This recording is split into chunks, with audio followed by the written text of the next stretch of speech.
Hey, what's up, you guys? Before we start this episode of Man on a Mission, which is going to be fire, by the way, I want to give a shout out to one of our main sponsors, Randy Oakes. Randy is an insurance broker to the stars, not only locally here in Coeur d'Alene in the Inland Northwest. Is he one of the most powerful brokers in town, but nationally has some of the biggest clients in America. Randy was introduced to me 15 years ago. I have been working with him since the day I got into entrepreneurship. And let me just tell you, Randy may be the reason I'm actually sitting here today. When you really connect the dots looking backwards, I cannot tell you how many times as our net worth grew, and as our foundation of our business grew, so did the assets and so did the liabilities. We have been hit so many times in business. And if you're an entrepreneur and you run a big business and you're a founder, you know exactly what this means. If you do not have a guy on your team like Randy Oakes that is an insurance broker that really understands how this whole world works, then when you get hit, it's going to be really painful if you do not have a guy like that that fights for you. We literally would have probably been out of business 2 or 3 times right now. We got sued one time, $40 million lawsuit. Turned into not a penny out of pocket for us because their legal team literally stepped up to the plate and ended up settling it, and it didn't cost us a dime, and we never lost our insurance, thank God, knock on wood. We had a jewelry store heist in our jewelry retail business that literally left us naked because we did not close down correctly, and that left our insurance void. I remember just being sick to my stomach when we screwed up, and we knew it, and Randy said, "Don't worry, man, I will figure it out for you. Let me go fight for you." And that was a nightmare process. It took months and months, but he finally literally leveraged everything, all his brand power in the world after a lifetime of being in this industry. And he made us whole, not a penny out. I just got to give him a huge shout out and thank you. I couldn't think of a better person to give this testimonial to. And I want to make sure that you guys know that if you have a business and you have assets, that means you also have liabilities. And if you have a net worth and it's growing, you need to protect them. If you don't know your insurance agent, or if you have some half-ass company, or even worse, if you hire Geico, I'm imploring you right now to reach out to my man, Randy Oakes. Not only is he a dear friend, but he's one of the most well-connected guys in America. If you have a business, trust me, and you listen to this and you trust me, and I do not vouch for anybody that I do not believe in. I won't do it. It's my reputation. Then I'm telling you, you need to hire this man. He is a life changer, literally life changer. And he knows everyone. One of the most connected guys in America, Randy Oakes. We will put his contact information in the show notes. When you need insurance, call Randy Oakes. All right, on with the show. I danced 5 hours a day, loved life, and then overnight I woke up and I was fighting for my life. I was going to all these doctors, hospitals. They all said, you have some rare viral infection. We don't know what it is. I was tested for everything that existed. I had about every symptom, right, you can think of. I was so sick, there were days I wouldn't go to sleep at night. I was literally afraid that if I surrendered that conscious will to keep living, that my body just would be done. Every expert told me I wasn't going to live. To believe in something greater, that's what drove me. That was what allowed me to keep saying, no, I'm going to defy this. It sounds like faith and hope alongside with like doing the hard work. That was what you give all that credit to. I give my mom a lot of credit because she's a fighter, but she gave me space to respond. I remember just taking the biggest deep breath of my life, looking at the doctor and saying, I don't accept this. Defeat starts when you say it does. The moment you say you're defeated, you are defeated. Defeat's up here, long before it sort of manufactures out here. If we don't believe something is possible, we won't show up and take the consistent action needed to make that possible. In business, in relationships, in your health, in anything, if you don't believe something is possible, your brain is like, I'm not gonna work so hard on something you don't believe is possible. That's hard. Let's stick in comfort zone. That belief is the most crucial part of anything that we want to excel in because we won't show up. Hey guys, we are here today with my dear friend, Ashleigh DiLello. And it's spelled Ashleigh, but it's Ashleigh DiLello. I had to point that out. But anyway, I want to introduce you guys to her today. Ashleigh DiLello is a mind coach and the creator of bioemotional healing. That's a groundbreaking approach that's redefining how we understand the mind and body connection. I'm intrigued with her work, especially when it comes to sort of the connection between anxiety, the negative thoughts, sort of the depression I think all of us feel at some point. And she's helped countless people sort of break through those limitations. And today she's going to help us understand how this works and reveal the real power behind her work and really her story that I think is what led us here. So Ashleigh, thank you for being here in Coeur d'Alene with us today. So I think I'll start. You have an incredible story. 13 years old, your life was flipped upside down. Do you want to just start at 13 and kind of big right from there? Sure. Okay. Yeah. That in of itself, right? I think a lot of us have had those moments where we think life is going one way and then out of nowhere it goes a different way. Yeah. And that was for me. I was the epitome of health. My nickname was the Energizer Bunny. I danced 5 hours a day, loved life, and then overnight I woke up and I was fighting for my life. No warning signs. And that was the start of 4 years of fighting for my life daily. I had a rare viral infection. No one could treat or diagnose. And this was 27 years ago. So like we were discussing, it was a very different world. She looks 30, but whatever. Hey, thank you. I'll take it. Yeah. It's all that biohacking, right? All that water and good food. Although with everything I've been through in my life, I think I'd look more like 60. But it does point to the power of what health can Sure. do. So again, this was 27 years ago. We didn't have podcasts, Google, social media. Right. We didn't have this exposure to all these different modalities. And so I was going to all these doctors' hospitals all across the U.S., and they all said, you have some rare viral infection. We don't know what it is. We don't know how to treat. I was tested for everything that existed. And I remember actually praying beforehand for something to come out positive, like this is what you have, so this is what we can treat. Instead, it was, you're a mystery. We don't know. I got so sick. My hair fell out. I was 90 pounds. My skin was yellow from my liver shutting down. I had pain in every joint and muscle. I had about every symptom, right, you can think of. And I got so sick that there were days I couldn't even speak. And it's a really scary place to be when you realize the energy it takes to just speak or lift a finger. And this is when I really began to understand that intricate mind-body connection, because I was so sick, there were days I wouldn't go to sleep at night. I was literally afraid that if I went to sleep, if I surrendered that conscious will to keep living, that my body just would be done. It was so tired, it was so sick, it was so exhausted. So I would stay awake and will my body to keep At going. 13. At 13. Yeah. Was this last all through 13? How long are you 4 dealing years. like this? 4 13, years. 14, 15, Your 16, poor parents. 17. I know. When I became a parent, Oh my God. and the first time I had to take my daughter to the ER for something, I, in fact, called my parents. And I'm like, I don't know how you did this for 4 years. Were you trying to go to school during the time too? I Or? couldn't. I did for the first year. I tried. I would go and have to leave. I tried to keep dancing even because it's Sure. the love of my life. And then I had I was a Latin ballroom dancer competition where my parents have it on video. I'm literally barely holding myself up. And that was the last day I danced for 6 years. So I was out of school. My teenage years were not the normal fun and carefree. They were in hospitals, doctor appointments, fighting for my life. And I lost the love of my life, which was dance, which felt like I lost my soul. Like, identity. That's what I wanted to do. Sure. And it was like, why be given this passion and talent to then be taken away? So it was my greatest heartache, but yet also my greatest gift, because as much as I loved life, I was like, I'm going to dance again. Because every doctor told me, first of all, they sent me home to die. One of the top hospitals in the country said, they came in and they said, you need to accept you're not going to live past your teenage years. Wow. Everything we're seeing, your body's shutting down. And the sooner you come to accept this, the easier it will be to come to peace with your reality. I mean, I look at now, and I give my mom a lot of credit because she's a fighter, but she gave me space to respond.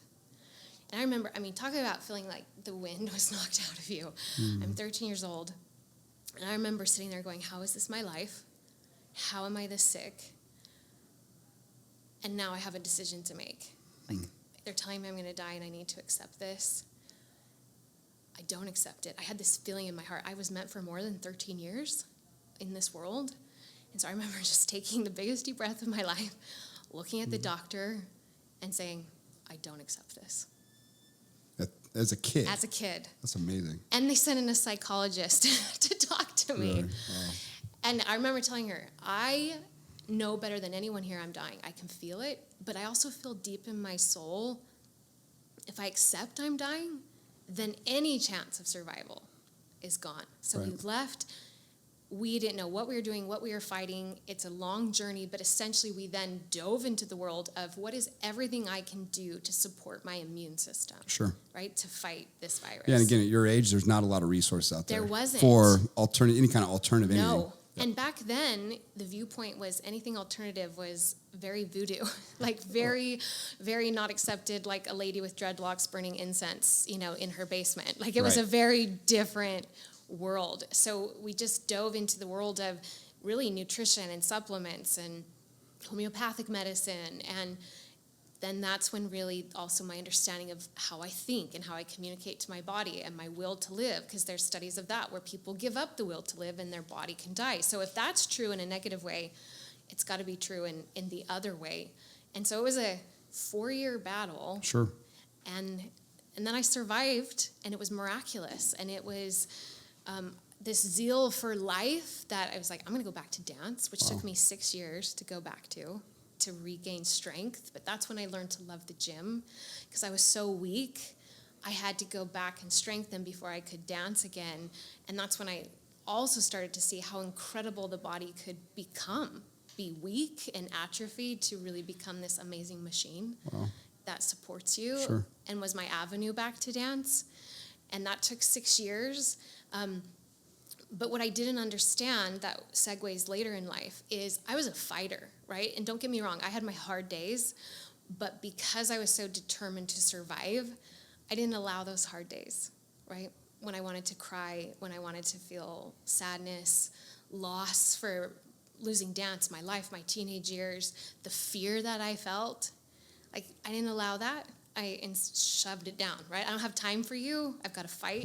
I have to survive. Which I think at that time frame, I had so many little resources. I did have to choose one or the other.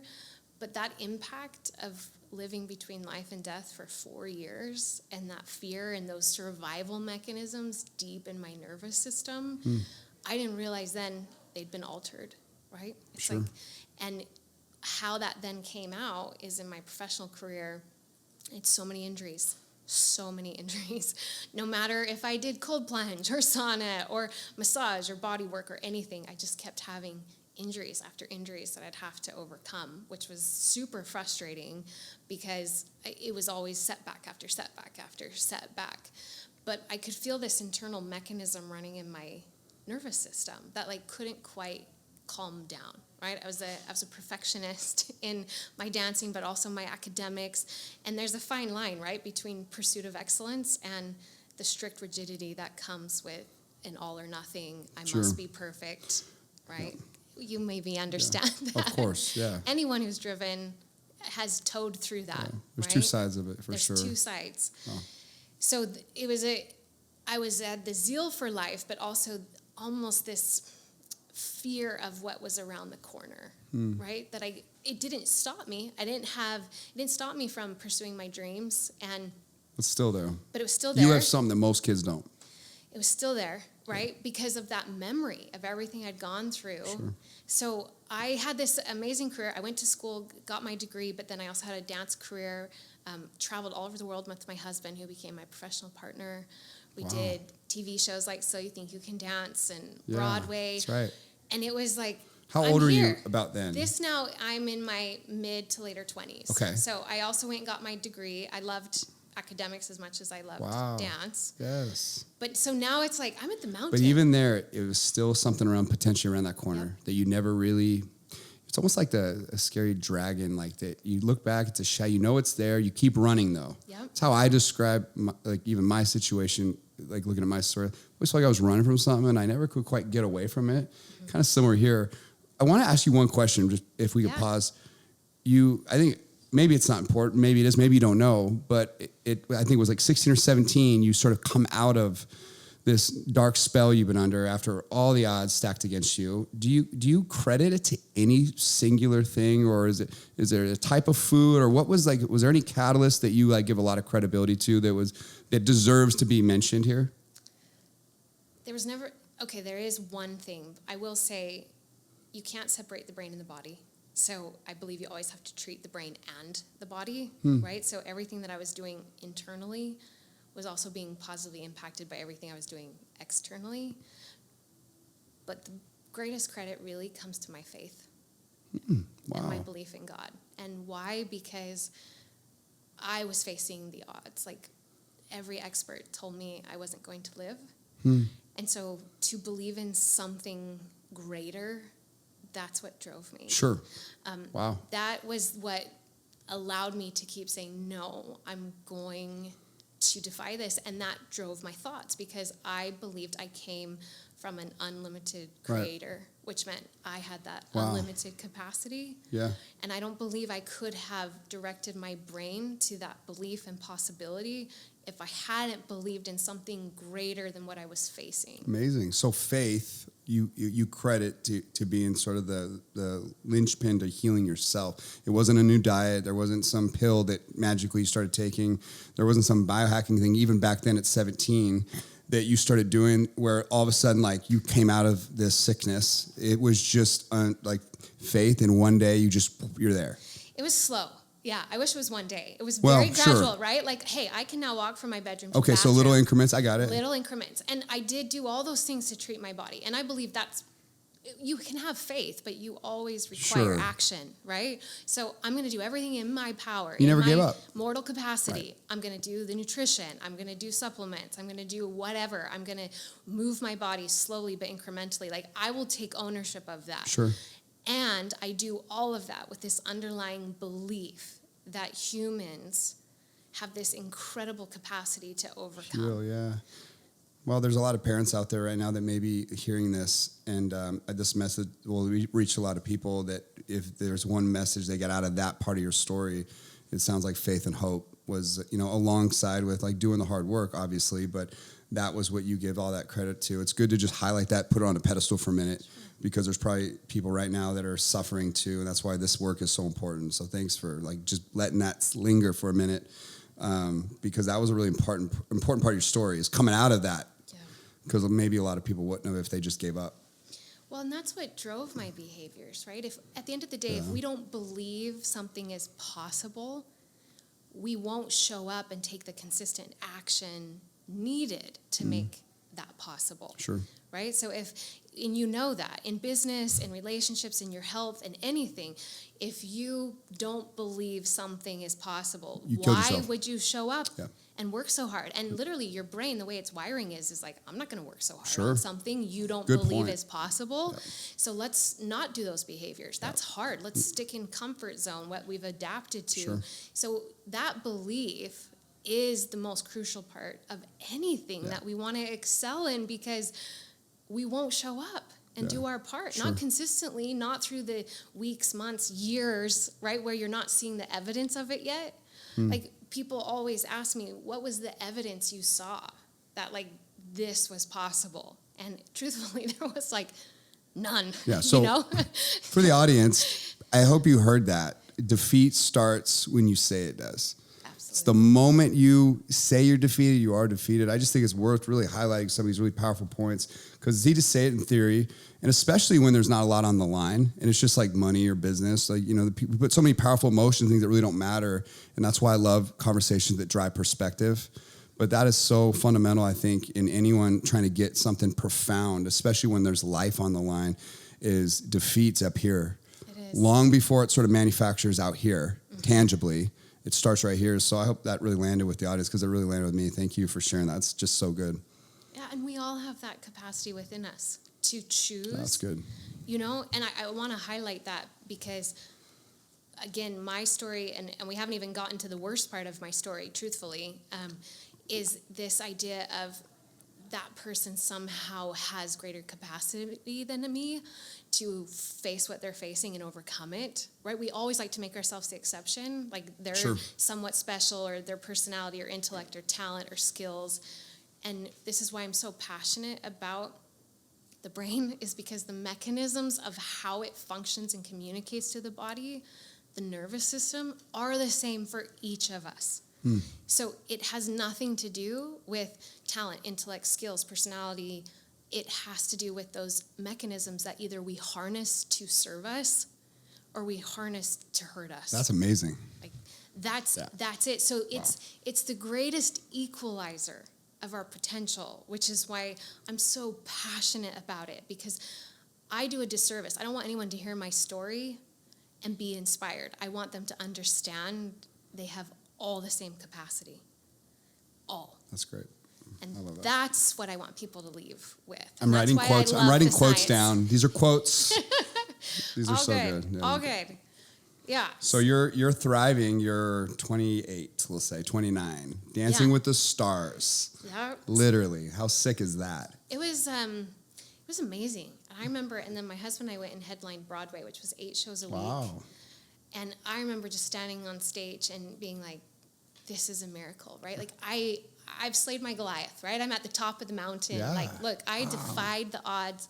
My body is now a machine, right? It's the best shape of its life.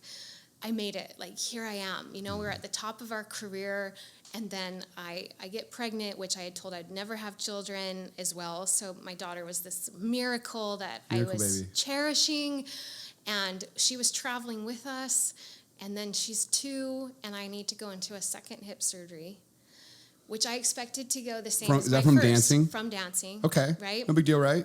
Yeah. I mean, all professional athletes, there's a there's a cost to asking so much of your body. Right. And not many athletes do 8 games a week, right? We did 8 shows a week. And dance is incredibly hard on your body. And I wear 3-inch heels and do all these crazy tricks. And so it has a toll, right? No matter how much you biohack. Right? And that's why athletes retire in their 30s.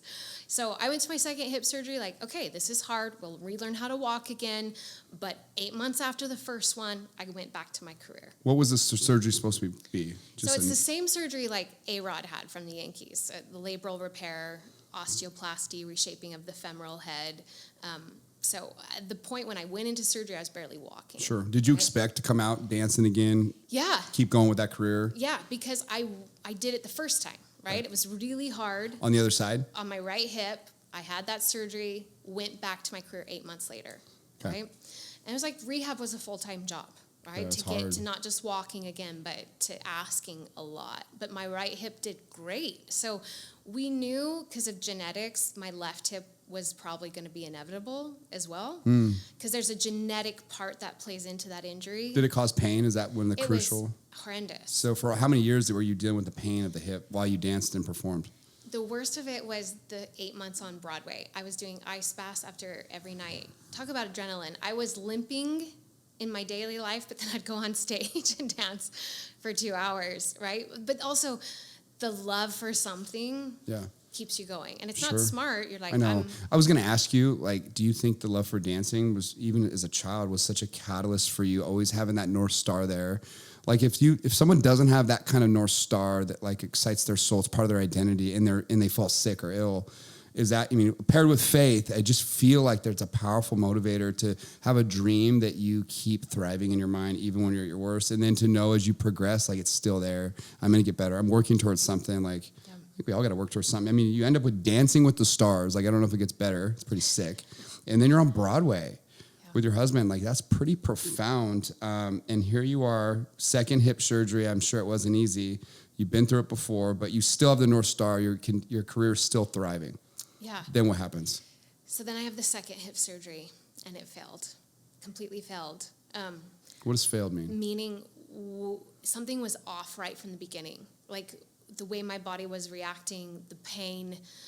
You're non-weight bearing, you're on crutches, it's a journey. Like, you first start learning how to walk again in the pool, but I could tell, because I'd been through it before, and as a dancer or any athlete, very in tune with your body, right? And I'm like, something is wrong. Did the doctors know it failed, or are you trying to tell them something's not right? Well, that's a whole other story, right?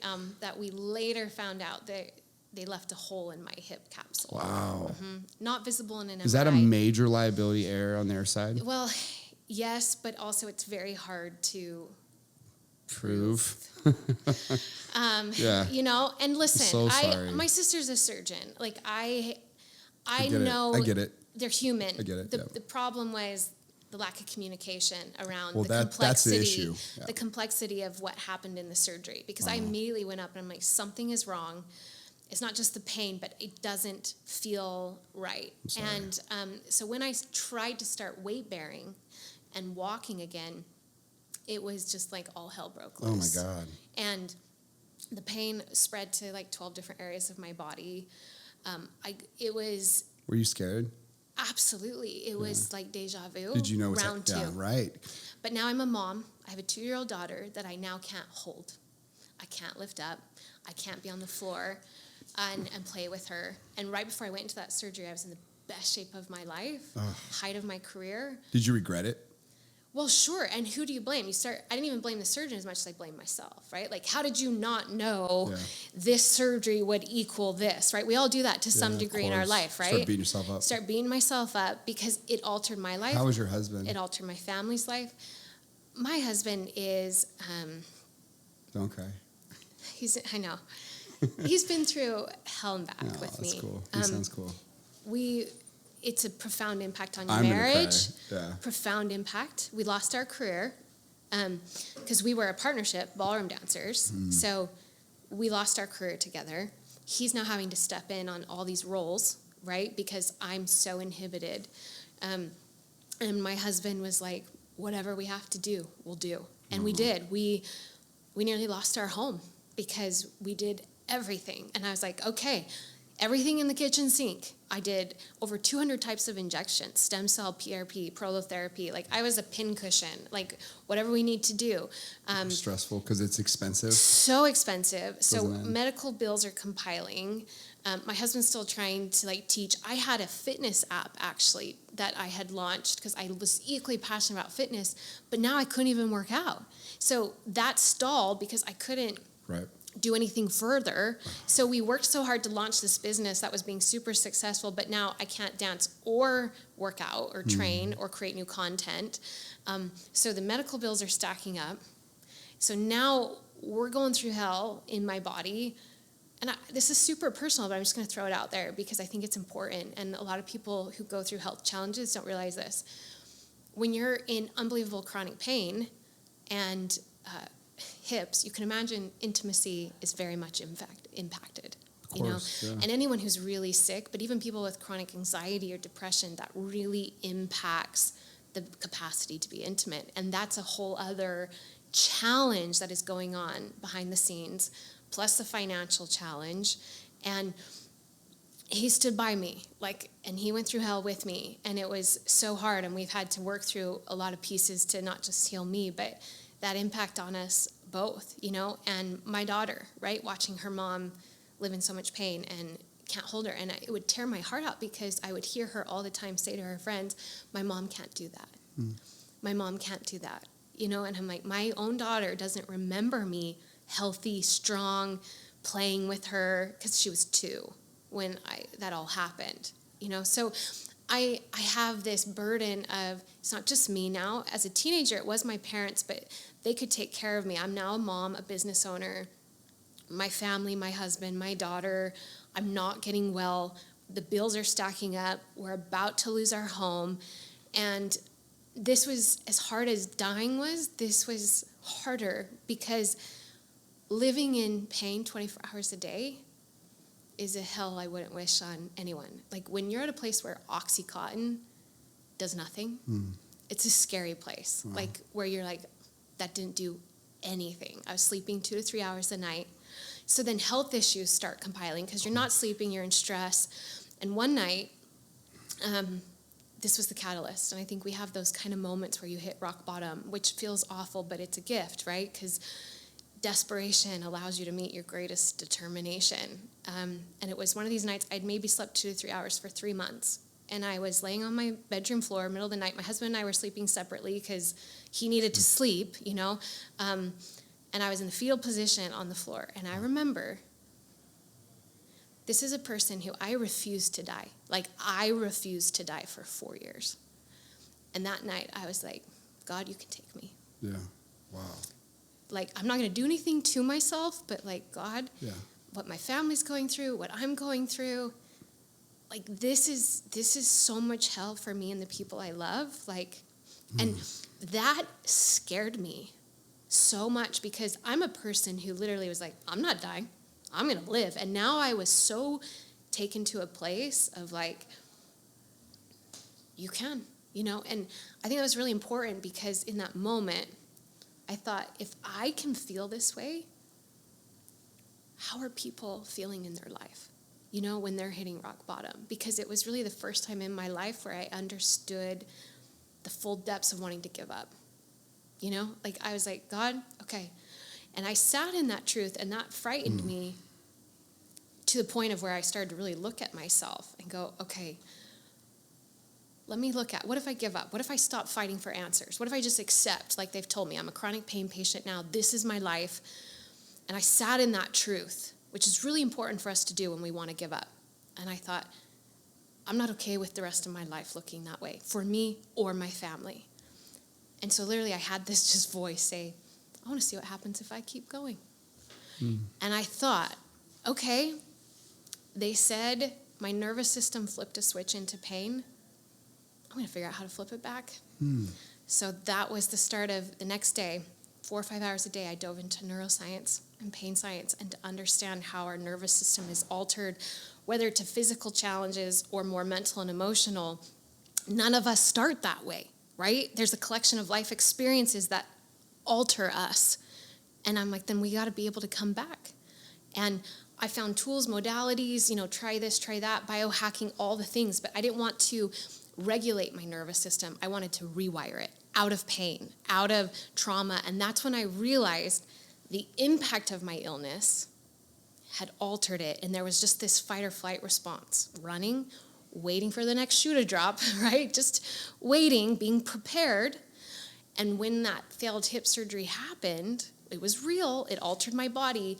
The way my brain and body reacted to it was driven by those mechanisms that had been wired during my illness. And that's when I realized I not only have to rewire my pain pathways, I have to heal the trauma around my body, the fear, everything that I went through when I was younger that I actually didn't process because I was fighting and surviving. And then I was living.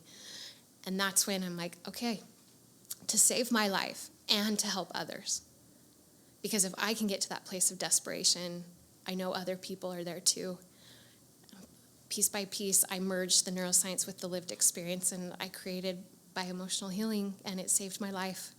And then I realized pain, illness, depression, anxiety, trauma, the nervous system is the driver of all of them. So this works for all those pieces. And then that's what I've been doing for the last 6 years. And you said dance did help save my life the first time.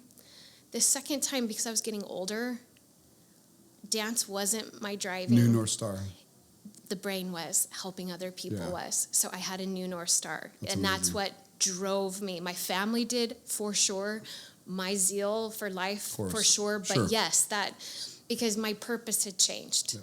I knew God gave me a talent to help me survive the first one. And now the gift was a purpose. Yeah. And that's what drove me. All the best people, I think, that I've ever met, it's interesting to, if you look at their story, real powerful purpose shows up somewhere. It's interesting where it shows up for a person, but yours shows up in sort of the depths of hell. It's pretty common, actually, where purpose starts to like shine its light. But it's a really powerful story. So many questions. Just from like the situation itself that I think people are wondering is, so you're in all this pain and you're going down this road. First and foremost, was there a lot of literature on this direction that you're headed? Is there a lot of studies on this, or are you just, kind of pioneering this? There's more now. Yeah. More now, because neuroscience is really on the cutting edge, and there's more studies, and now we can do, functional MRIs. Obviously, we used to only be able to study the brain when someone died, right? And now there's so many new studies and mechanisms and technology. But back when I first started, it wasn't near as understood. So thankfully, it's becoming more so. But a lot of stuff that's now coming out, I'm like, yeah, I've been doing that for 6 years, But I had the gift of information is I could subscribe to all the neuroscience journals and have access to it. I really thought, should I go back to school?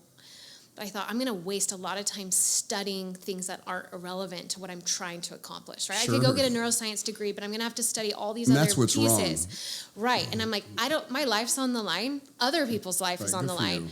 I'm just going to self-study. And honestly, the reason that I was able to connect was only because I merged the science with the lived experience, right? Which you can't, you all know, whatever your lived experience has been, you can't learn that in a book. No, 100%. So when I'd read science, I'd be like, oh my gosh, that's how that shows up here, because I had felt it in my body, in my nervous system. I had severe trauma around my body. I didn't have anxiety around life, but I had anxiety around my body. Sure. Every sign, symptom, sensation, because my body had been this huge threat most of my life. And so I didn't trust it, right? So I was hyper vigilant around my body and monitoring symptoms. And what does that mean? Because, hey, I was healthy and then I was dying. Hey, I was healthy and then I couldn't walk. So there was so much to heal in my relationship to my body, plus everything else, to actually get my nervous system to turn off those survival mechanisms, which until you do that, healing really isn't possible. So the nervous system is actually, you think, what was beyond like just the normal pain of the surgery gone wrong, whatever the consequence of that might have been. You think this nervous system is like triggering pain that potentially you could untrigger somehow and like start softening the blow of the pain where it's not as bad? What does that action process start to look like when you know, for you, just in your story, before you even are teaching someone else, what are some of the first practical things that you start like, oh, a little light bulb here, maybe, oh, that worked. Maybe I'm not as much pain, maybe I'm sleeping a little better. Like, show me that part, because that's super interesting. I've never heard this. Yeah, so let me just connect it to people who are listening so that as I explain, they can connect it to themselves. Awesome. The nervous system is the driving force behind most of our mental health and physical health breakdown. We live in mortal bodies. I'm not discounting that. Things go wrong. But the brain is the command center of everything. The brain is the creator of all pain, even. It felt in the body. It is felt and experienced in the body, but the brain decides when to send pain, how much. Yeah. And that's why chronic pain is the number one health mystery in the world. We're still treating the body and not taking into account the brain. Yeah, and they give medicine for it. Like, that's the instinct. It's your opiate. Yeah, right? I threw my phone once because I remember I felt like I was being treated like a drug addict when I was trying to heal. Did you end up becoming any kind of addicted to this before you got here? I can imagine like how painful that is to be pumping pills down. That was my story. Was Oxy in the late 90s. So I'm just curious like how that affected you. Everyone's a little different when it comes to that. For me, it was not good. Yeah, I have absolute empathy as to why people go there. Sure. I think the gift was what I'd gone through earlier in my life and just my personality and disposition.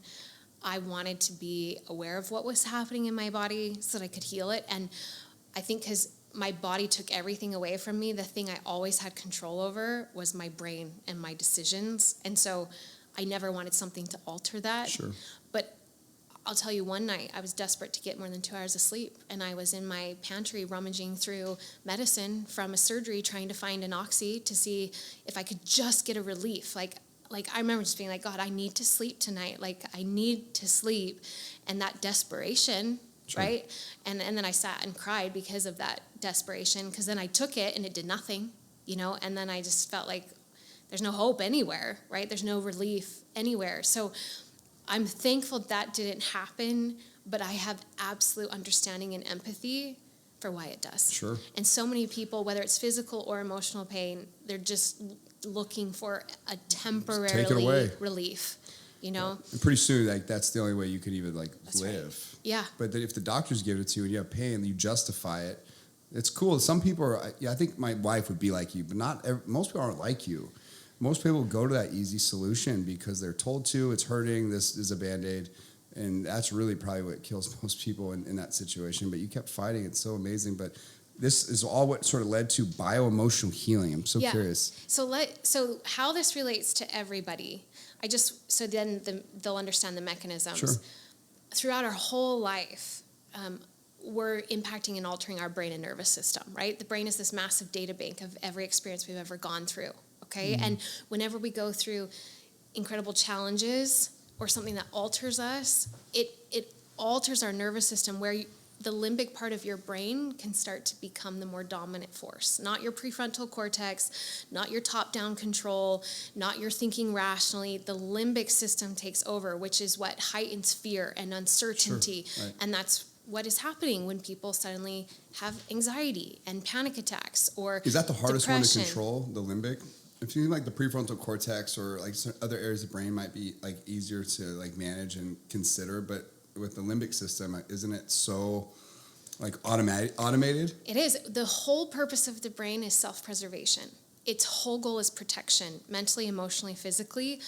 So if you've gone through enough things in your life where that was actively triggered, I've got to protect you to survive.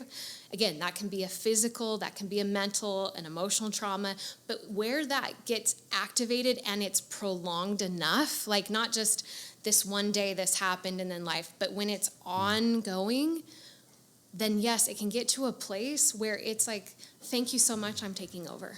And when it has triggers throughout the day, whether in your body or in your mind, it literally will divert blood flow back to there and override your ability to have top-down control.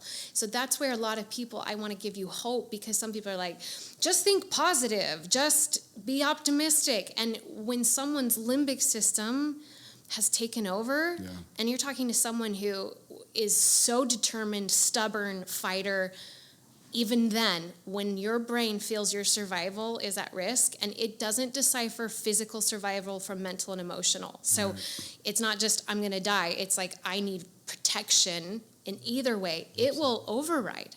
And that's where a lot of people feel broken and powerless, because notwithstanding their efforts, the limbic system has become the more dominant player in their life. And I just want people to know, I mean, that's what my work does, is to heal that so that we can regain that top-down control. Because you have to understand, the limbic system doesn't have a time clock, so it actually can't decipher past from present. So that's why it's such a powerful force. Until you heal the pieces that have impacted it, it will constantly go back to as if what happened to you is happening right now. Wow. And that's why you can talk to even soldiers. It's that same thing. They can see fireworks are going off, and their conscious brain is registering, these are fireworks, this isn't battle. But that limbic system will take over, override the logical brain, and their whole body will be taken back as if they're in battle. That's how powerful it is. And we understand that with soldiers, but this can be in your life, whatever altered you. And by trauma, obviously there's true traumatic experiences, but trauma really is anything that alters the brain to where it's not quite the same anymore. Its defensive mechanisms are heightened, its protective walls are heightened, and if it happens long enough, it really does become the controller of you. And that's what I realized. For me, my nervous system was stuck in fight or flight, survival mechanisms. And the way that manifested for me was alarm bells went out. That's what any stress response is. It's the brain saying, alarm, alarm.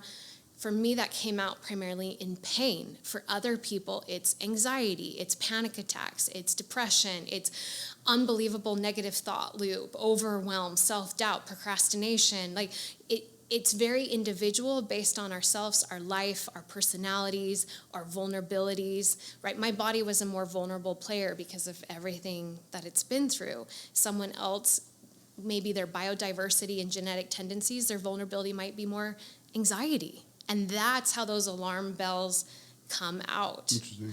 And the other thing, before I say what to do with this, to give yourself some compassion, is the brain is incredibly good at learning. So that's how I learned how to dance. That's how anyone develops talent or mastery or skill, right? That's neuroplasticity, the brain's ability to learn and change. But it also learns pain, anxiety, depression, self-doubt. Those become neural pathways that with time get larger, stronger, and the default. So that's why so many things get worse, where people are like, I once had anxiety, now I have panic attacks. Why? It's because those neural connections got stronger. So it's not just that you're broken and doomed, it's that literally the brain has gotten better at creating those responses. That makes sense. And that's why whatever the brain can learn, it can unlearn. So I'm connected to your story because I think it's interesting to just make sure that this makes sense for your situation, and then people can really apply it where it may show up in their life. Because you're saying everyone has this setup regardless. And I think that's the great unifier, especially with your story of where we can all be better.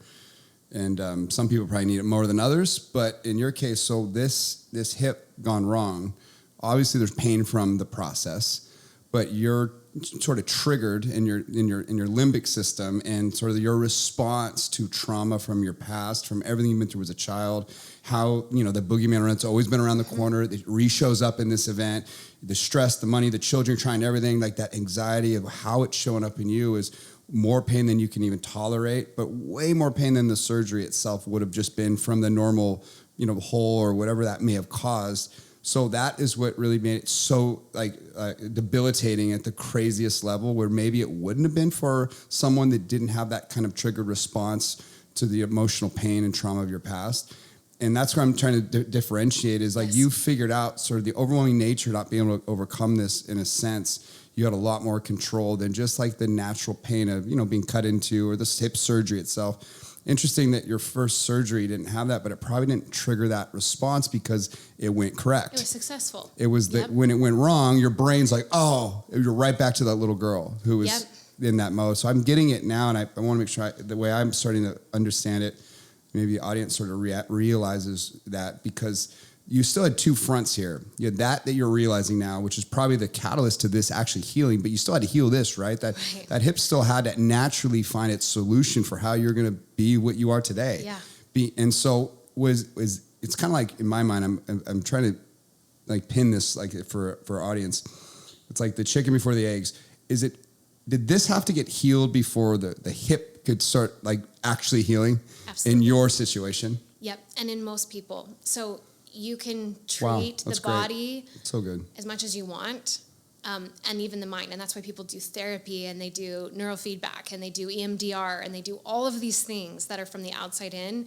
But to really change the nervous system is from the inside out. Wow. So you can treat it as much as you want, but as long as the nervous system is stuck in these survival mechanisms, that will always be the more dominant player. And that's why so many people, notwithstanding their efforts, don't heal. So I was going to say, will that slow down the healing process, or completely maybe even stop it from ever healing? It depends on the person and the severity. Like, because I never want to put limits, but I know a lot of people who can only get to a certain threshold, and then they can't get better. And then another stressful event happens in their life. Triggers it, right? And they go right back. Well, so the average doctor that sees this, do they just kind of write you off as a case that, and they go to the injury? It's all about the injury. They're not really considering everything you're talking about. Is that sort of what is studied in medical school about situations where there may be chronic pain, or maybe even that's more associated to the brain? But I'm just saying, okay, I'm focused on this hip that's not working right. You're in this pain. It's crazy. Like there's a problem there. There's a hole in there. Are they all sole focused on that in most cases with doctors? Yeah, and I would say that with anything, autoimmune, right? Any they illness, stick to sickness. The area. And I get that they have to become experts, but the challenge is what happens is we forget the whole body's connected. Wow. And the brain and body are connected. You cannot separate. There's a constant feedback loop from the brain to the body and the body to the brain. So we're trying to heal them separately when they're one piece. So I've lectured at medical conferences to doctors, neuroscientists, pain scientists, and let me just point it this way. I've said to them, the crazy thing is you discount like beliefs and how powerful that is. Yet, let's look at medical history. The placebo effect that's a good point. Directly points to the power of belief. That's People are given fake surgeries sometimes, saline pills, saline injections, and they get well because they believe if I do this, this will equal my healing, and therefore it happens. So I'm like, you can't discount. So I tell them all the time, I understand you have to paint a picture. And this is for psychologists and psychiatrists too. But what we do wrong is now put people in a box of this is who you are. This is your diagnosis. This is now your life. You got to manage it versus this is what is happening. This isn't who you are, right? You have challenges to face, but the human mind, soul, character, drive defies the odds all the time. Sure. But we leave these experts with, this is who I am now. I'm forever altered, and now I see my life through this lens. And the brain is wired to validate what you believe. Yeah. So if once you're like, now I'm anxiety, your brain will seek evidence every day to support actually it. create it, Exactly, even, yeah. right? Oh, even worse. Yeah. Than just supporting it. Then just so, and then Creating it it, gets yeah. because this is who I am. Right. So I had to say, okay, I experience chronic pain now, but this is not who I am, and what I have to accept as part of my reality right now, because it's hard, and this is what I'm living in. Accepting what is right now, so I can lower that resistance and do something about it, is different than accepting this is how it will Totally. always be. I wonder how many varying degrees of your work, which to me sounds groundbreaking. Like, I don't know if you're like a groundbreaking sort of like expert. Would you qualify yourself as someone that is really like a leading authority in this sort of connection space between like how the mind has used trauma from the past to sort of like, exacerbate any kind of injury that might pop up or any kind of pain that is from this area, then it really associates it with so many other places that doctors have never considered. But like, first and foremost, would you consider yourself one of the people that is really leading the charge on this topic, along with anybody else that's doing like good work in this space? Yeah, there's some incredible people out there, but absolutely I'm part of this. Amazing. And what I would say that differentiates me from some of them is I've actually lived it. That's the difference, right? You did it yourself and you felt it. Right, so the proof is in the But no one outcomes. coached you on this. You didn't. What's interesting is you didn't have a doctor at that time that I've heard yet that kind of came in and held your hand through this process and gave you the A to Z's. Was this sort of self-experimental? Yep, I took a lot of different pieces, read a lot of books, studied, the pain science, all the new journals coming out, and then merged that with what I had experienced and what do those steps need to be to change this. And I mean, I have people who've been plagued by anxiety and trauma and limiting beliefs their whole life. And the trigger isn't just physical, right? Like, I had a recent client who was raped, and then when she was younger, got married, and then being intimate with her husband now triggered all those flashbacks and panic attacks. And she couldn't, because that was a trigger, right? That then brought up her trauma every single time. And she's done so many things. And in 12 weeks, that was gone. 12 weeks. 12 weeks. So because the work is it's not conditioned to just like if an injury is not healing. It's anything. It's anything. It could be connected to anything. That's what I'm saying. There's varying degrees of people that this could land with, and maybe not even think they have a problem, but it could be something that's so subtle that dramatically increases the quality of their life just by kind of hearing this and like taking this seriously and then maybe diving into it. I'm just trying to think of all the different places this could work. When you saw it working for you, still curious as inside your own story, where, as far as like, we're in the biohacking, social media now has so much information. It's hard to know. But you're kind of, again, early in the process of experimenting on how to get out of this place where you were this close to like giving up, like saying, God, just take me. That's a really dark rock bottom to sort of come out of when you have a baby, a 2-year-old and a husband. And so we can all put ourselves in your shoes and imagine how dark and low that place is. And in fact, I feel like I've been there in some respect. Mm-hmm. We've all had that sort of feeling that if you've ever been at a place like that low, even whether it's pain or whether it's self-induced for whatever reason. But to come out of that's really profound. How is that process sort of like actually physically work in you as you're starting to uncover? Because you're making a decision that it's more than just this, and like you're trying to identify what that is. Do you start with like tangible action-based things that are like sort of like, I'm going to fight physically by doing this. I'm going to nutritionally do this. I'm trying to think of all the biohacking stuff that now is huge today, like ice baths or this or that. Like, what are the things that start aligning with like understanding that I have to heal this somehow? But I'm curious, like, what that actual process looked like in your life. Yeah. So all that stuff was already online for me. Okay. Right? Nutrition, I was eating so anti-inflammatory. I had my PMF mat. I have an infrared sauna, right? I did red light. So you're already doing this. Right. I'd already done ice baths back when we were on Broadway, right? A lot of athletes have done them for a really long time. It's been around forever, yeah. And my nutrition was all dialed in because I'd learned all that when I was sick. So I never discount that, right? You have to treat the body and take care of it, but the brain is the missing piece that we're usually missing. Wow. And so just to give someone actionable steps, the first, which was really hard for me, is I had to lay my ego aside and be like, everything I've gone through in my life really impacted me. Like, as tough and as strong as I am, going through that altered me inside. And that's hard to admit, You know, when you're like, hey, I overcame it. I'm a survivor. Look at what I've accomplished. But to also acknowledge those broken parts of you. Like, it doesn't matter how tough you are. So we can't change what we first don't really look at and acknowledge. And that takes laying ego aside of like, I love these great parts of me. I'm a fighter. I'm a warrior. I'm a survivor. But there's these other parts of me that are afraid. Like, I'm afraid. I don't trust life. Sometimes, as much as I believe in God, I don't trust him, right? I don't trust my body. These parts really hurt me, and I have these fears that I have to look at. And that was hard, because I think when we overcome something, we're like, hey, good, let's move on. But the alteration of that is often held in our nervous system, because whatever we don't express and feel and process, our body holds on to, right? The body speaks emotionally. And no matter how tough you are, you're not a robot. So you are impacted, whether or not we're willing to look at it or not. So for anyone, you can't heal what you're first not willing to accept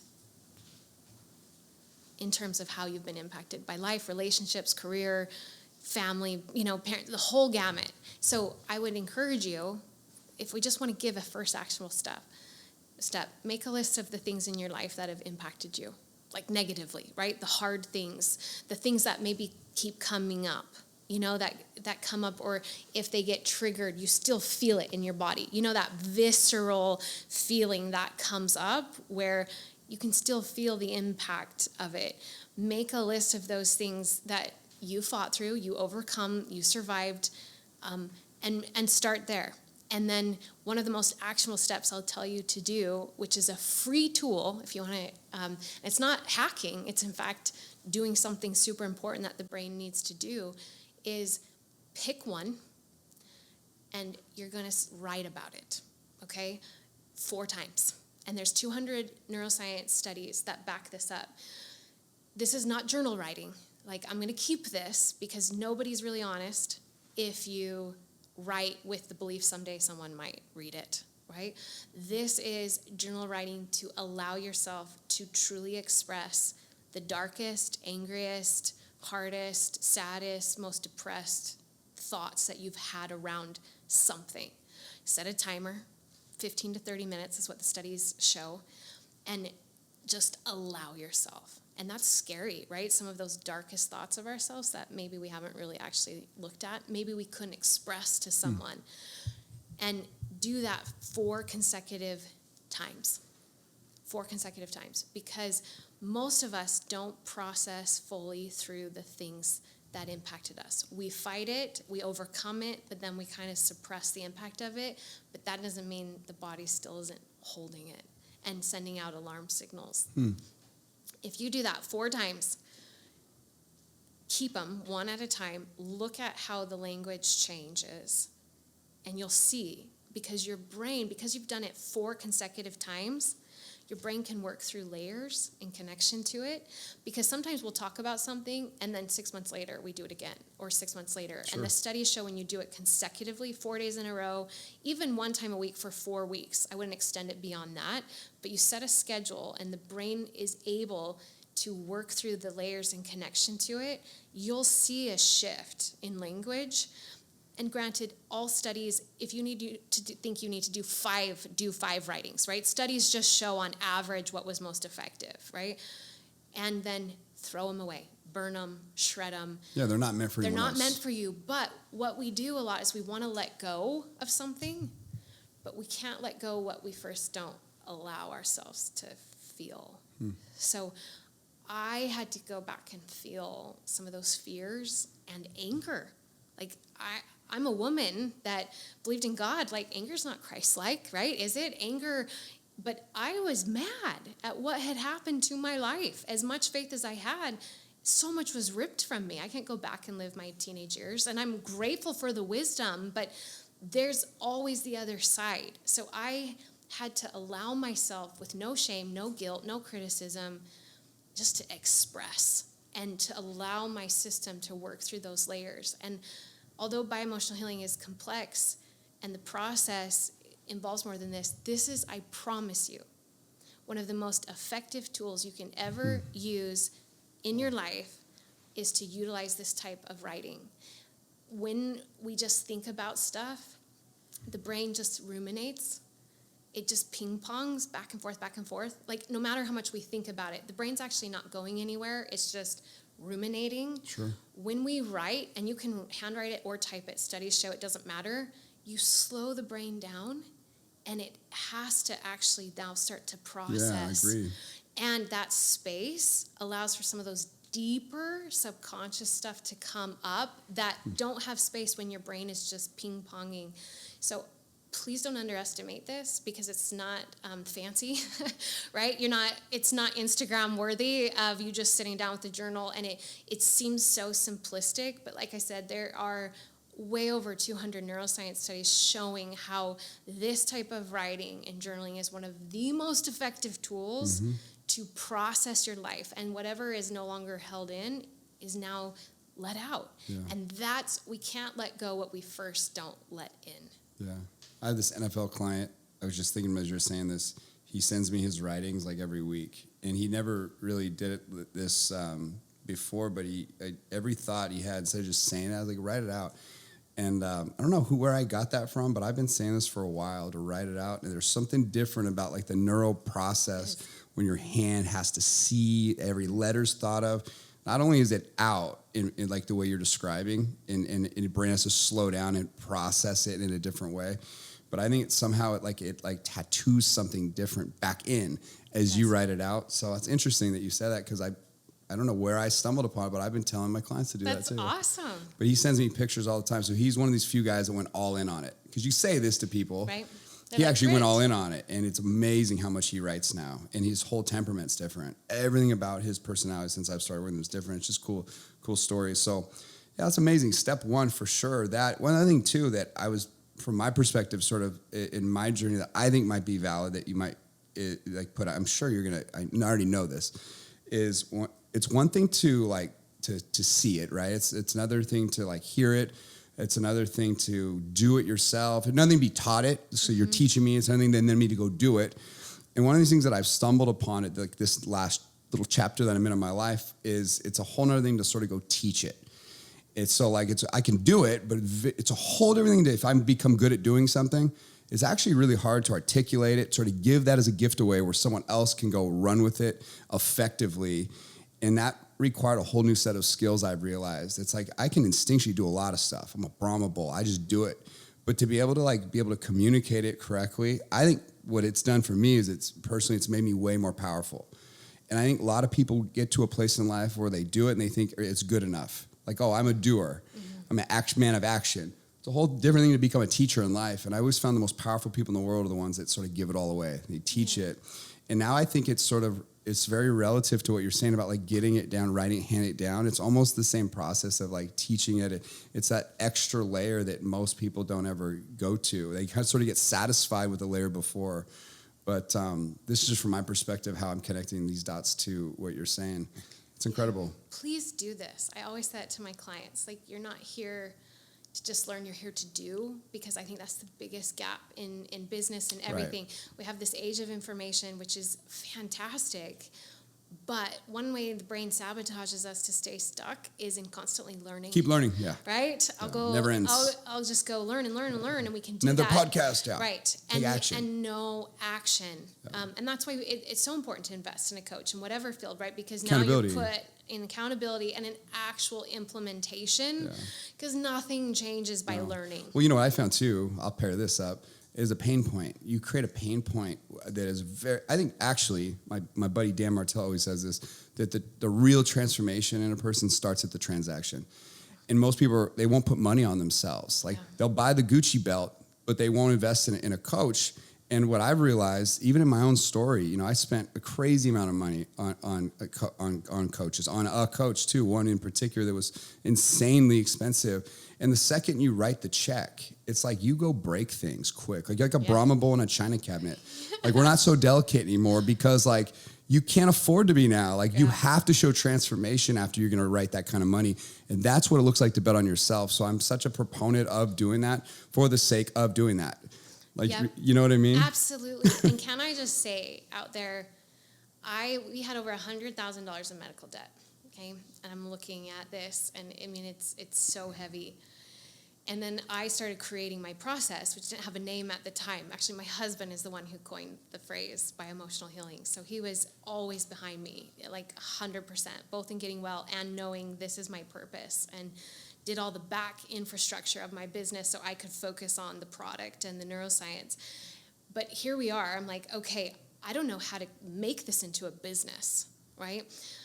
I know the neuroscience and I know what I need to do, but how do you implement this? How do you create a business? How do you do a portal? Like all the things that run a business, right? Sure. I have no idea. That's not what I studied in school.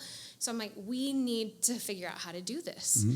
So with $100,000 of medical debt, we invested $11,000 on our credit card. Everyone would say you're crazy. I know. Everyone. My husband and I didn't even tell anybody, right? My parents, because... And it was scary. I remember my whole system was shaking. Like visceral reaction. What are to we it? doing? Yeah. So unknown. My future was still unknown. Yeah. Yes. Yeah. And it was this absolute bet on this purpose and this drive and saying, do I believe in it enough? Then I need this knowledge. And again, I credit my husband to being 100% there with me. And okay, let's put it on the credit card, and it was scary, but you're right, all in, right? And we go all in on all these things, but not in ourselves and in our life. Yeah. And then that's the greatest regret, right? And money can always be earned, but that investment in yourself, like the quality of your life, your dreams, it requires that all in, because if not, it's too easy to back out, right? So most people miss this. They miss this in life. It's scary. People will go spend $6,000 on a 1-week vacation, but not spend $6,000 on investing in themselves. Yeah. Right? The honest truth is, and this may alarm some people, but the second you put enough money on the table where it stresses you out and you instantly have buyer's remorse, you're sick to your stomach. The point is, it's like if I'm a millionaire and I put $1,000 down, I won't even notice that. That's why the level of the investment's got to match kind of where your pain point exists. But people miss this part. The truth is I could be investing it into someone that their only job is to fool me. Mm-hmm. But the second my money's in their pocket and not in my bank account anymore, it doesn't really matter. I'll probably get just as much forward progress that would 10 times that investment in a person that didn't teach me anything as a person that had a lot of gifts to give. And hopefully you invest in someone that's going to give you some courage, some energy, some self-belief, something. But some of the greatest coaches I've had, I didn't learn as much as someone that was a natural mentor that I didn't pay $1 for. But what I got out of that situation was 10 times more valuable than knowledge. Because they're doing what I want to do. Mm-hmm. And what you get oftentimes, especially if you're investing a lot of money, is you're going to get a courage and a self-belief that you can absorb through osmosis. I mean, you get around Ed Milet, you don't want to waste that kind of money on him telling you how the back end of a business works. It's just a waste of money. Right. You want to build a bond. That's all I wanted was to build a real bond with a person I admire, that has big shoes and that I think maybe one day I could impact the way he is. You wonder if you're going to spend $40,000 an hour with somebody, what do you want to do with that kind of investment? It's a tricky question. Are you going to pick his brain on what?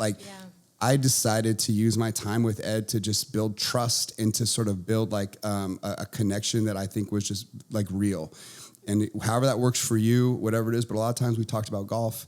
We would talk about people in Gaza Ranch because he's from Coeur d'Alene. There's a community out here where you'd say, oh, that guy's that does this company. Oh, I met him one time. We'd bullshit for our time together. But so what, was that the waste of money? Not at all. Because look at everything I'm doing now. I'm 1,000% different today than I was before I invested him. I literally shattered everything. People don't get this. It's such an anomaly of what this actually is. But you look at all the people that are doing the impossible, they'll all credit this sort of mindset to this type of process here. So again, this is also really important. I don't know if we took a U-turn or not. Yeah, but I think I think the most important thing is value yourself, your life enough. Whether it's ambition in your business, because I've worked with clients there who they hit a point and those self-limiting beliefs just come up and they keep sabotaging, right? Or they'll reach a level and then they come back because there's these thresholds that their brain feels safe in pursuing and maintaining, right? For sure. So in everything, it's not just getting there, it's being able to stay there, right? Because we all can overcome for a certain time and then we go back. And that's where those deeper mechanisms are so important. So whether it's in your career or relationship, right? People have so many things from their life that have created walls that come in and impact their relationships. Or it's your mental health or your emotional health or your physical health. I can tell you, right, that there's nothing more worth valuable paying for, investing in, getting help to overcome that. But B, the most important thing is I want everybody listening to know that they have no less capacity than you or me or anyone. That's so big. have seen it. I have seen it for 6 years, people who have been so altered by trauma, depression, their brain won't stop being negative, fearful, anxious, worrisome, all types of health issues, the whole gamut, right? That on paper, this is who they are, and their brain has a data bank of memory to support it. Sure. But our brain is malleable, and it can change. I and agree. However it's been altered, we do not have to live by the confines of what we've gone through and what has happened to us and whatever diagnosis is we've received. I will say this until the day that I die, because we were made powerful, and when we have a process to access that and get your nervous system to accept, to let go of these mechanisms it's adapted to survive, then it's open to actually be rewired.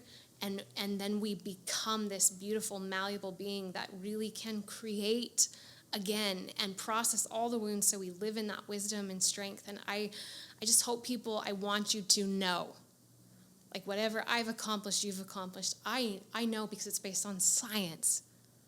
We all have that capacity, but it always requires that leap of effort and belief before you see evidence of it. And that's the linchpin where most people quit. Yeah. Is we've been so programmed for immediate that we stop before we actually can get there. Yeah. You know, how many people have this cop-out of, oh, she was born that way. Like, we've all kind of probably done it. For sure. And, you know, that's these stories we tell ourselves. I think at the core of what you're really saying is really identify the story you're telling yourself and be really honest about it. And I think so often, you're right, so many problems for someone's life can be solved just by really putting up that kind of mirror.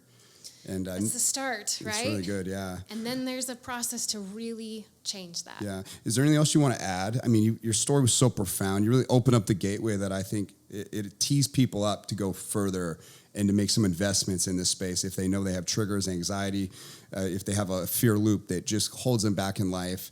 I think to some degree, probably everyone should dive into this for sure. Some probably way worse than others. And some people, this may be literally the thing that saves their life.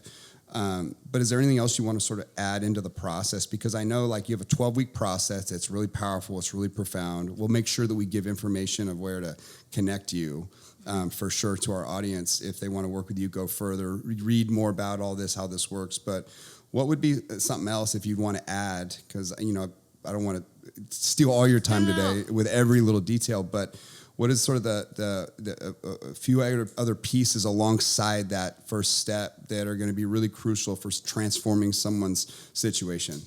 Absolutely. So all of us want to change the thing that we don't want anymore, right? Whether that's anxiety or fear or pain, that's what we want gone. But what you need to understand is it's part of this threat response loop to the brain, right? So you feel the thing, fear, doubt, anxiety, physical symptoms, sensations. You have a reaction to it, which is usually a heightened stress, an annoyance, a resistance, a frustration. That reaffirms to the brain that that's a threat. It sends more stress signals, and around and around and around that cycle goes. So we want the thing gone that we don't want anymore, right? But the first step to changing that is your response to it. So, for instance, right, for clients who feel a lot of anxiety, their greatest anxiety now becomes around their anxiety, right? It might have started in connection to things, but now when they feel any anxiety, their brain goes, oh my gosh, alarm, oh my gosh, what's going to happen? All the what ifs, I hate this, I'm broken. That just reinforces the whole stress response. The first way we change that is how you react to the thing you don't want anymore. Wow. That when you can start to understand that that's not a punishment signal, it's a protective signal from your brain. So instead of fighting your brain or body, you actually try to connect and see what it's in connection to. And you handle it more from this, hey, I want to seek to understand versus I want to seek to overcome. It lowers the brain's stress signals around it, which start to disrupt that patterned stress response. So I know that's that's so hard to do, but I promise you the key in changing any stress response is changing your response to it first. And I do have a free brain body blueprint that goes through a 3-step action plan on how to do this, which you can get it from my website because we can't go as deep here now. Cool, we'll send them. But I want you to know your greatest power in changing anything is first changing how you respond to the thing while it's still in your life, because that changes your brain's relationship to it, which gives you an opportunity to change it. That is probably the most powerful thing that powerful people control. You look at I love this study of power and some of the greatest philosophy in the world. I didn't even personally realize I was stumbling upon gamifying unique situations that would always put me in an advantaged position under stress and under pressure and anxiety. I didn't realize I was practicing kind of inadvertently some of the most incredible philosophy that's ever been sort of gifted to humanity, going back 2,000 years. And Stoicism is something I've accidentally stumbled upon. It was through death that it triggered a visceral reaction after 2 years of battling with it, thinking about it every night, that it started turning into a weapon to go perform in life in a really unique frequency. And even before that, I would gamify situations where I would find a way to win this moment, but it was always in a connection for me personally to feeling a feeling that I know I hated. And for me, it was always like a blood pressure feeling in my throat. And when I realized that was always about a spark away from a reaction, it was when it became sort of a triggered thought, and I would think about chess pieces. I would always connect it to a chessboard. I think you've heard me talk about gamification of how I would always sort of win moments by understanding that feeling that would normally send me that way. It could be anything. The second someone challenges me, it could light me up in a way that I'll fight, right? But so often it's those responses that get you in big trouble in life. And so to be able to pull back, and for me, it was the trigger of a deep breath in a chess, in literally a chess game early on. And that really put me back in the driver's seat with decision. And what I realized is that's where power is sort of formed and how you respond. And most people that don't have power, they're so reactionary. And so I started planning all around business, usually stress of business. There's always a problem in business, always something that makes my head want to explode, always someone that just let me down, screwed me over, so many problems there. But death became the next level of it, where now if I'm thinking about death all the time and I didn't know how to deal with it, I was far from faith. Even in this conversation, memento mori, if death isn't everything, then for me, what it ended up happening was I would pull all the chess pieces off the table that have no value. And I would only leave the most powerful ones. And it would leave me very valuable as a human. My ability to hug with a frequency that you feel, energy and love. And that's how I've lived my life now. And it was on accident for me. But I think somehow in the oddest way, there's a strong connection to what you're doing to some of the things that I think are my greatest gifts now, which could be perceived as massive detriment to someone else that doesn't understand how I'm leveraging it. But it's in the actions that followed this heaviness that are what actually led me to purpose, God, faith, and now actually being okay with death in a way that is kind of odd, that I feel if I died tomorrow, at the very end of it, I pushed the limits of what I was meant to do with my life in a way that I was probably running from so many years. But weird how it all stacked for me. And somehow I feel there's a very similar thread of even in your story, who knows why people win and why they don't, why people are successful, why they're not, why people get what they want out of life, why so many people struggle. But I think everyone has this within them. And everything you said, I'm connecting only my story to yours. I wonder how many people out there can connect their story to yours. And then we'll also see the flaws in maybe what they're doing. And then maybe someone else that is really understanding or saying oh, this was my way of saying what she just said. Does that make sense? And what you have just described and what is maybe one of the most important things that people can take from today, and what I tell my clients over and over and over and over and over again, if you can understand one concept, everything to the brain comes down to meaning. So you took a meaning of fear of death and you changed the meaning of urgency to make the most of your life. Absolutely. Same pressure, but same focus. Yeah. The only thing that shifted was meaning. So if you can start That's to cool. evaluate anything, because meaning dictates whether the brain feels threatened or the brain feels safe. And safety allows us to pursue, right? So whatever we have a threat response around, the brain will put up walls of protection, send stress signals to get us to not do the thing, right? So that's why fear of failure will stop people versus that acceptance of I might fail, but I'm going to fail my way to success. That now allows my brain to have permission to pursue. So if you want to look at anything in your life, because the brain is the commander, it is the controller, meaning dictates whether it will put up roadblocks or it will assist you in moving forward. And it's all meaning.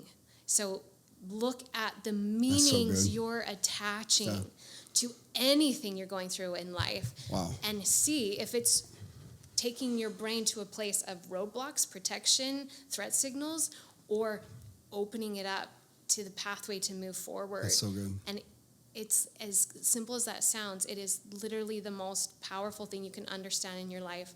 What is the meaning I am giving to this? And that literally will make your brain your protector and therefore your prison, or it will harness the brain's capacity to move you forward and pursue and take action and have belief, meaning. And that's individual choice, right? I can't give you meaning unless you decide to take mine. But that's our greatest autonomy, is no matter what I've been told, no matter what experts, no matter anyone's, what is my meaning to my life, my relationships, my potential? And by changing that, I literally harness my brain's capacity to move me forward. That was so beautiful the way that you said that. And I'm like so grateful that I teed that up, because at the end of it, when you think about like some of the most valuable things that go underrated, and where pain and how it turns to some of your greatest like weapons in life that you've heard, we all heard pain to power. It's so common to hear it, but like, what does that really mean? And I think it's really like the meaning and the story that you put behind simple action that guy doesn't. And for people that do that habitually, I've been doing it since childhood. We talked about mowing the lawn. I put a story behind it. There's a deep, dark emotion that kept me obsessively trying to do something, but I was fighting for something. That's a story. It's an emotion. It's a meaning behind dumb things that this guy's not. But that's what made me move faster past that guy, because I had a story. Right or wrong, whether it was a healthy thing or not, at the end of the day, there was more action behind it. I never knew what was happening that whole time. It's only this recent phenomena that I've been able to look back and sort of really profoundly connect the dots to try to figure out how and what did all this actually mean in and of itself. But that is the greatest gift that I can try to give someone else, in trying to connect the dots to why people win. Like I bring it down to literally dream achievement. Is like, I'm convinced that the people that really win at the highest levels, they simply put meaning behind simple actions, routines, disciplines, tiny little things that you think don't matter. They actually mean everything. And it's always the little story that's put behind it that creates the fuel of fire and desire that keeps someone having tunnel vision, obsessing, like really working towards a thing. And I think that's where obsession like maybe gets the wrong tone, because I don't know if you can do things at the greatest levels the way you are without an obsession that really comes from a powerful meaning and a story behind it. And sometimes that negative connotation, I think, of obsession is the prerequisite for really winning to your highest and best use in life. But that's the greatest conversation I think you could probably have with someone that is looking to figure out how to get what they want out of life. Just something as simple as that. But even more profound for you is like to save your life. Yeah, it's everything. And when you feel powerless, that is your greatest power. It's always within. Always within. And I think we've been told too often the story that we're powerless. And I want to say something, because there's a big movement now of Zen and calming the nervous system. And I think we're swinging the pendulum too far of like no longer being urgent and obsessed and pursuing, because we that dysregulates your nervous system. Interesting. So I just want to put this out there. Your nervous system was meant to be stressed. It was just meant to also come out of it. Right. Okay. And so what we want to teach is flexibility, because we're swinging the pendulum so far where we're moving away from stress, which is stress is always going to be in connection to anything that is in pursuit of something greater, right? And so what I want people to understand is you can also heal your nervous system to the place where you can go after, be obsessed, be determined, put yourself, and still come out of it and be able to rest and heal and not live there 24/7. Because I think we've done a disservice now to the human spirit to be like, obsession is bad, pursuit is bad, stress is bad. No, we thrive. We just have to heal the nervous system to where we can operate it in there and operate out of there. Right. And have that flexibility. Absolutely. Because you will never accomplish anything in your life by seeking to always be regulated and zen and peaceful. Like, I mean, it's just not possible. Sure. And I think that's a disservice that we're telling that story of, if you just are in this state, things will come to you. And I believe you have to trust and believe, but you have to take action. Yeah. And the reason why, too, is all your sense of self is developed in the action. Agreed. People want to believe in themselves. Well, that belief comes through credibility. That comes through action. So sometimes that belief comes after action, right? It gets stronger and solidified through action. So you can do both. I just want to put that out there because all nervous system talk, I think, sometimes is swinging Thanks for saying that. Too far. And I want you to know you can do both. We were meant as human beings to be stretched. Yeah. And the thing that we all desire more than anything else is progress. Yeah. And that's not possible without being in discomfort. I love it. I was going to say some of the greatest peace I find is in the action. So without the action, you kind of take my ability to find peace at the end of the day. Right. Like looking back on the day and knowing like I performed like but it's always from a place of love now. Like it's all interconnected to the meaning and back to the purpose. And that is cool when you find that in life. And you could wish that for everyone. But unfortunately, most people don't. There's studies on this where they really talk about like through scientific studies, sort of like in the human experience, like dream achievement in and of itself, how rare it actually is. Mm-hmm. And like, isn't that kind of sad a little bit? You know, I interviewed my grandma. You guys know the story, but I interviewed my grandma last summer on my deck. Ed Milet told me to interview my father. I've yet to do that. I'll probably do it here at some point, but I did with my grandma, and it was one of the most compelling things I've ever done. I realized I barely know her, but there was just one part of that was just heartbreaking. And I said, Grandma, do you feel like you've lived your dreams? And it was the one question after she told me all about her trauma. I didn't know she was abused as a child. I didn't know her alcoholic father burned cigarettes out on her when she was a little girl.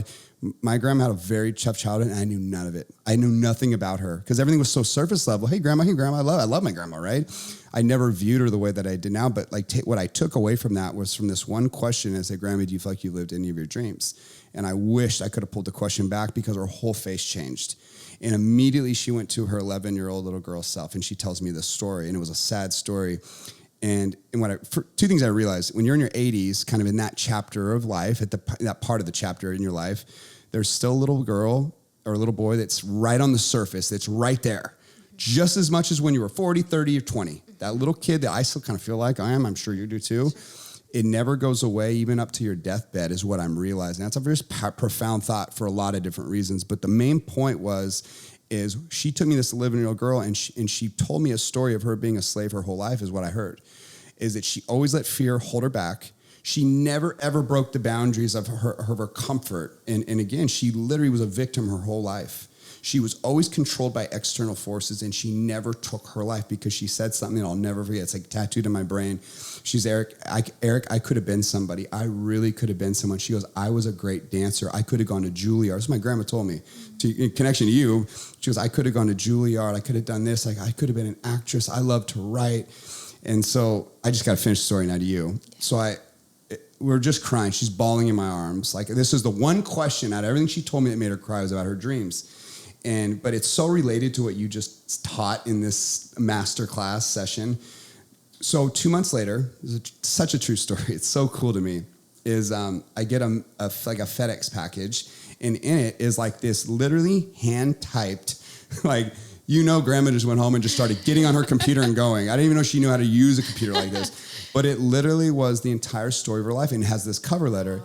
And she said, Eric, I hope my story, the Marciano story, she goes, I hope my story, the Marciano story, will bring you peace and will help other people in their journey through their pain and through their trauma. She goes, I hope my story can help someone. And it was cool because one of my favorite quotes is like the wealthiest place on the earth is the graveyard just down the road, or the greatest books have never been written, the greatest dreams never fulfilled. There lie the greatest, a wealth of untapped potential, right? Paraphrased. And one part's really interesting is the books that never get written. And because the right person asked the right question at the right time, even to an 82-year-old grandma, it unleashed something in her that pulled something. It was a challenge. It was someone had never seen that in her, done that, or put her in that position before, where she now wrote the story of her life. And through her story now, it could affect other people's lives. And here's what's cool where it rounds out, is I feel like this has given my grandma's life more purpose than she's ever had. Her life feels like it has more meaning, these key words that keep coming up, because now she matters. And it was trapped in her this whole time. And you didn't need to wait to be 82 to be the author of your life. Right. I'll publish that book for her one day, undeniably. She's an incredible writer. Like, she's so funny. She's so clever with her words. And that's an 82-year-old grandma that thought her life never mattered. But I think everything you teach is sort of trapped in sort of the limiting beliefs, the stories we tell ourselves, the trauma from childhood, and it locks you into a place that is probably a slavery for most people in this world. So your story relates, I think, from my perspective, not just to people that are in pain, trying to figure out how to get out of pain, like the physical pain that you described, but any kind of pain, which might be the pain of never getting near your potential. Absolutely, 100%. Amen. That's it. It's I've had clients of all degrees, but anyone who literally is like, I'm stuck, and I just feel like there's so much more for me, but I can't get there. I keep stopping myself. I have the fear, like, this is for you as well, right? Yeah. It's removing those barriers so it's not that they're not still there. I'm sure you have fear sometimes. I do.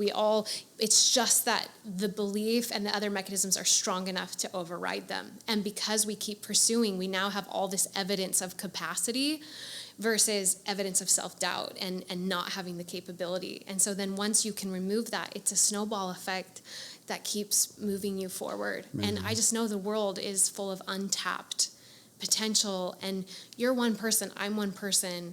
We need more people to be able to remove that so that we can all be those people that we were designed to be, that can have that impact and that sense of meaning. And that's really what's also missing. That's why we have so much depression and anxiety, because also there isn't that intrinsic meaning and purpose for your life. And when you can tap into that, which usually comes from the pain, then so many things start to improve, because what we crave as humans more than anything else is purpose and progress. That gives happiness. That gives anything else connection. If we don't have that, then we have a sense of defeat every day of our life of what is the point, because there is a lot of hard in life. Yeah. So we have to find that, but it's always on the other side of those barriers that are blocking us, because the brain wants to protect us. So this work is for anyone of any degree that's just like to the worst of mental health and physical health, but to also just, I want to unleash myself and see what's possible. Wow, it's beautiful. I think we really rounded out, and because I know there's a lot more there, but I'm glad that we've given people enough to jump, take action, but not so much where they're like, they think they have it all. I want you guys to go follow Ashleigh. Where can we follow if we want to send people to work with you? I know there's going to be a lot of people. This message is going to reach a lot of people. Where can they go find you? And then what is the best way to connect with you? Sure. So my name is my website, AshleighDiLello.com, which is not spelled easily, so I know you'll have it in the show notes. Yeah. Ashleigh. I did serve at a youth camp, and they all called me Ashleigh. Ashleigh. So AshleighDiLello.com is my website. That my social media is Ashleigh DiLello. On my website, I mentioned I have that free brain body blueprint. Awesome. They can start with, I have a free training on the brain. I have my podcast that's coming back, by Emotional Healing Podcast, which I want to get you on. Done.